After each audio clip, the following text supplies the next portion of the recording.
Hey, welcome to STR Unfiltered. I'm really excited that you're here today. I'm going to talk to you about how I manage my debt. So, we're going to talk about my loans that I use when I'm buying properties. We're going to talk about managing DTI, debt to income ratio. We're going to talk about credit card management. Because if you're like me and you always seem to be in the process of rehabbing, renovating, furnishing properties, and you're spending a lot of money on credit cards. I use three in particular, and I'll kind of just start right there with. Actually, you know what? I'm going to start with loans because a lot of people, I think they go down the right path, and all this is my opinion. I don't give a shit if it's popular or unpopular. To be honest with you, that's why this podcast is called STR Unfiltered. I'm going to give you the unabated truth, and I see most people going straight after second home loans, so they can get a 30-year AM and get the lowest rate. And I don't disagree with that. I just did my first one for property number 13 in my portfolio. I need to get that back down to 10. We can talk about that later. But I just did my first one. I'm 50. I'm going to retire in 4.5 years. I just did my first personal vacation, second home Fannie and Freddie loan with my Montana property about 4 months ago. And a lot of you ask, why is that? Well, because I've been protecting my debt to income ratio this entire time. I'm looking over here. I've got $5.3 million in debt on my real estate holdings. $5.3 million in debt. And almost none of that, except for the $798,000 that I owe on my Montana property and the roughly 200 and whatever, 30 or $40,000 I owe on this, my primary residence, none of that shows up on my credit report. Because, like most people, I did not go and max out the 9 vacation rental properties, the 9 second home loans that I can do through Fannie and Freddie and have all of that show up on my credit report. It's pretty simple. If I would have done that early on, I was not making enough money as an entrepreneur. It was not a W 2. I was not making enough money to where I could have scaled probably past 3 or 4 properties. What I did is I went to local commercial banks. Did I have to PG those loans, personal guarantee? 100% I did. Did I have to be bankable just like with Fannie and Freddie? 100% I did. But one of the very first questions I ask when I'm interviewing, I want to make this abundantly clear, when I'm interviewing the bank, they're interviewing me too, but I'm also interviewing them, not just walking in and saying, hey, my name's Bill. Can I get a loan for this, short-term rental I'm looking to buy? It's like, hey, tell me about what type of products you have. And, do you require money to be parked here?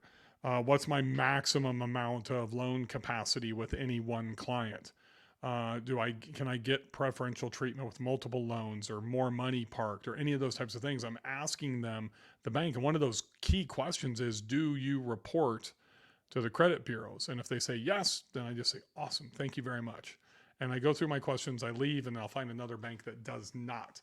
Because I'm giving up some flexibility, typically about 3/4 of a point higher, maybe a point higher than if I did a traditional Fannie and Freddie back in the day. And I'm doing a 20-year AM versus a 30-year AM. So really the only reason to do this is to protect your debt to income ratio. Now, if you're making $500,000, or more, you might be in a different position. I was not making that much money when I started doing this, so I had to protect my debt so I could make sure I had my buying power. I also paid taxes. I very rarely would zero out and pay no taxes at all. As a matter of fact, this last year I made more money than I've ever made in my life in 2022, like a lot of us did. And I had 4 cost segregations, and I did not use the fourth one. I carried it forward. I did not want to zero out. I actually paid a pretty significant amount of money for a lot of people. I think I paid, around $280,000. And I could have come pretty close to zeroing that out with my fourth cost segregation. I had about $1.2 million in cost seg benefit on my tax basis, but I didn't want to. I wanted to carry that forward to this year, all part of my tax planning. But I have to pay tax. If I don't, then I'm going to lose my buying power. So that's where managing credit cards, managing DTI, actually paying some tax. It's not always a good thing to get it down to zero because then specific banks are going to look at it as that you have no income. So with that being said, what I just, like I said, I just did my first Fannie and Freddie loan because I'm pretty much on the back end of my investing. From a personal standpoint, I'm looking at my properties here.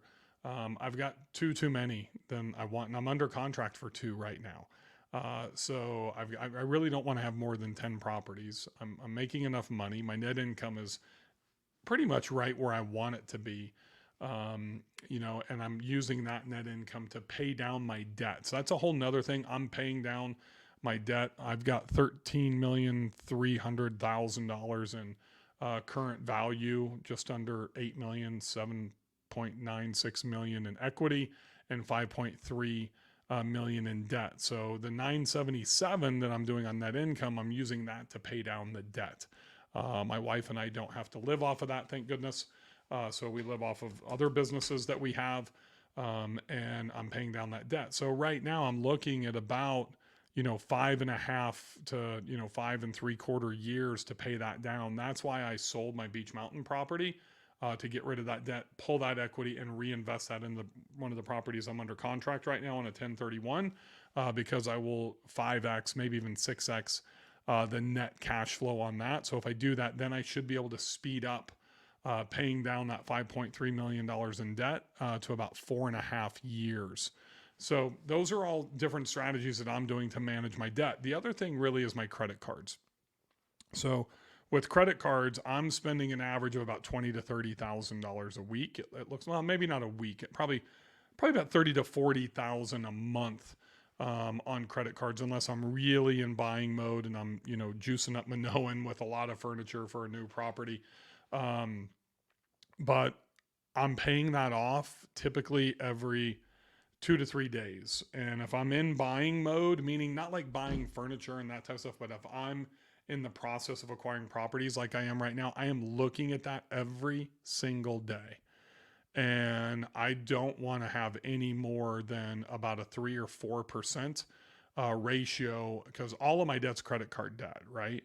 So when I'm spending tens of thousands of dollars at Home Depot or Minoan or Our House or whatever it is, Wayfair, to furnish properties, I really got to stay on top of that. So I'm paying attention to my pendings, my pending transactions, and on those 3 credit cards, I use a Southwest Visa because I fly. I used to fly exclusively Southwest everywhere. I now am with United Airlines, and I have a United Airlines credit card. I've built up like almost 500,000 miles just since January on their credit card. And the flights I'm taking really between here and Denver, and then also to Whitefish, Montana. But my rule is anything that's under 3 hours, if I can fly direct on Southwest, I'll fly Southwest. So I'm a very economical flyer. The longer flights that I've got to go to Denver, which is about 3.5 hours, and then 2.5 to get up to Whitefish, Montana. I'm flying first class. I'm 6'6", and it's just not comfortable in, United or American or whatever it is in coach for me. So I'm using those 2 credit cards, and I'm also using an Amex Platinum credit card as well. And I kind of run all of my businesses on those 3 different credit cards, and then I splice everything out by property on the back end of that. And that's a whole nother conversation. If you have Jeff Hampton's STR Law Guys set up, it gives you a little bit more leeway than to be able to use one credit card as opposed to one credit card for each property. I do recommend doing one credit card for each property. I'm just not going to sit here and be hypocritical. I'm not disciplined enough to be able to do that, because I'm a points monger and I want to get as many points as I can on these cards. With that being said, paying those credit cards off to keep them between 0 to 3% balance is something that I see. I hover right around 785 to 815, usually around the 795 to 800 mark. I just need to be over 750 consistently. One of the things at the SCR Wealth Conference earlier this year, I had to make $100,000 payment to the venue. And literally I was on stage or right before I went on stage, that payment came through, or the charge came through on my Amex. And I'm like, holy shit, I didn't know I could charge $100,000. I think maybe 30 grand was the highest individual charge that I had ran. And then I got off stage, and after a 45-minute session, I had another $195,000 charge from them that was pending. That one never went through because I called them and said, hey, can I send you a check for this?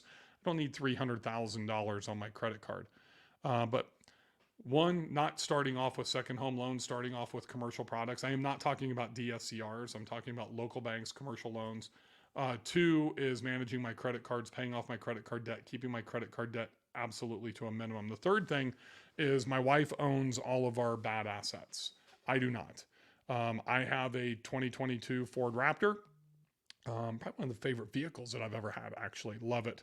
If you don't know what that is, it's like the off-roading dune buggy, Baja 500 type of Ford F-150. It cost me about $103,000 when I purchased it. I put 50 grand down, but the finance was under my wife. My wife owns that car. Got her a new Tesla in 2022. I don't know, it was like 75,000 bucks. Put like 50% down on that, like 35, 40 grand. The balance is on her credit. She owns those two things. I have a boat that I bought in 2021. It's about a $80,000 pontoon boat. Once again, I think we put less down, like 20, 25,000 bucks down on that. But once again, my wife owns that. I own all of our real estate. We protect both of our credit scores that way. Almost nothing are we personally guaranteeing in doing together. That is another fault that spouses do, husbands and wives do when they're, going and applying. They will both apply. Now, if you need to have both incomes and you're not filing, like if you're filing separate tax returns, my wife and I are entrepreneurs. We file jointly. So I think once I max mine out, if her credit stays up, then she'll be able to qualify as well. So it's really that simple for those things to be able to factor that in. There's a whole nother component when you're going and doing commercial loans, and that's going to be managing your PFS, your personal financial statement. And that's something I'll get into in a different episode because we're already at 12 minutes over the 10-minute time limit. But that's kind of managing your PFS and your property cash flow statements are something that's a whole nother animal that I'll talk about in a different episode. But for me, one, if you're brand new, look at commercial loans at your local bank. Just go to any local bank that has balloons, credit unions, that type of stuff. I typically do that in the markets that I'm investing in. I don't use my national local banks when I'm going to other cities or other states. It's just harder for them to be able to loan there. And I want the relationship in the town because I typically will buy 2 or 3 properties in the same market. Manage your DTI through your credit cards, no more than 3%. Try to keep that paid off. If you're carrying $10,000 or $15,000, the other thing with your credit cards is open up new credit cards, increase, if you have a good credit, increase your available credit and take advantage of the miles. So it's one of the reasons that we did a United credit card. We got a $100,000 mile bonus.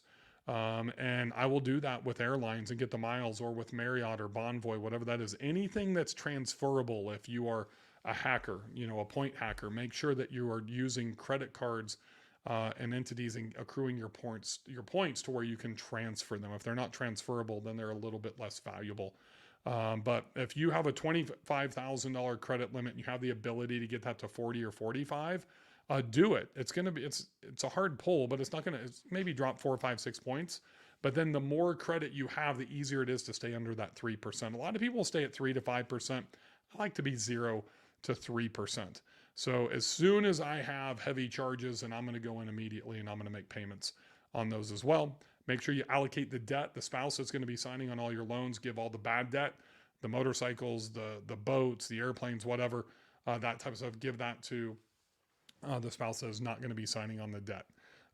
And then we'll talk about managing your PFS in the next episode. Thanks for joining me on STR Unfiltered. Happy hosting, everybody.